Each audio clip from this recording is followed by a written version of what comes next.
गोपियां आपस में बात कर रही हैं। भागती हुई गोपियां शरद रात्रि के समय घर त्याग यमुना तट पर रास बिहार की हरि के पास आ गई। कोई बालों को बना रही। कन्हैया ने जब बंसी बजाई तब गोपियों की क्या स्थिति थी कि कोई बालों को बना रही थी, एक आंख में काजल लगाया, एक में काजल लगाना ही भूल गई। ऐसी बंसी कन्हैया ने बनाई। गोपियां दौड़ दौड़ कर दूध का दोहन कर रही थी, कोई भोजन बना रही थी, सब दौड़ दौड़ के भागे, काम को त्याग दिया। कोई उपटन लगा रही थी, कोई काजल लगा रही थी, कोई वस्त्र आभूषण पहन रही थी। ये सभी स्थिति में भागी चली गई। ध्यान में समस्त पापों के बंधनों का त्याग मोक्षावस्था में पहुंच करके श्री कृष्ण ध्यान में हो गई, अनागत हो गई। सारी के सारे कृष्ण के पास में पहुंच गए। भगवान ने फिर भी परीक्षा लेने हेतु उनसे प्रश्न किया।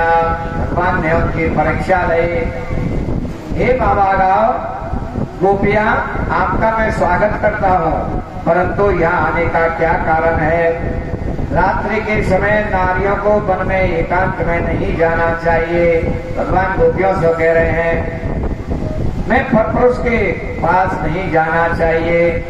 अपना पति क्रोधी हो, अभागा हो, वृद्ध हो, जड़ रोगी हो, निर्धन हो, कैसा भी हो, परंतु उस पति को त्यागना नहीं चाहिए। तुम रात्रि में यहाँ क्यों आई हो? आप यहाँ कैसे आई? आपके आगमन का स्पष्ट कीजिए। यदि मेरे पास आई हैं, मेरे में प्रेम है और यहाँ आई है तो सुनिए। कन्हैया जी कह रहे हैं कि जितना मैं दूर से प्रसन्न होता हूँ उतना समीप से प्रसन्न नहीं होता। यह साथ रखिया है। ऐसा सुनकर पहले गोपियां मुख नीचा कर नाखून से पृथ्वी को खोदने लगे। यहाँ पर 4 प्रकार की गोपियां बताई गई हैं। श्रुत गोपी, ऋषि गोपी, देव कन्या और गोप कन्या, ये 4 प्रकार की गोपियां हैं। चारों अपना अलग अलग कठोरता, हरता, स्वभाव, आश्रय वर्णन करती हैं। गोपियों ने कहा, यदि आप शास्त्र की बात करते हैं, हमसे शास्त्रार्थ करना चाहते हैं, तो हम शास्त्रार्थ करेंगे।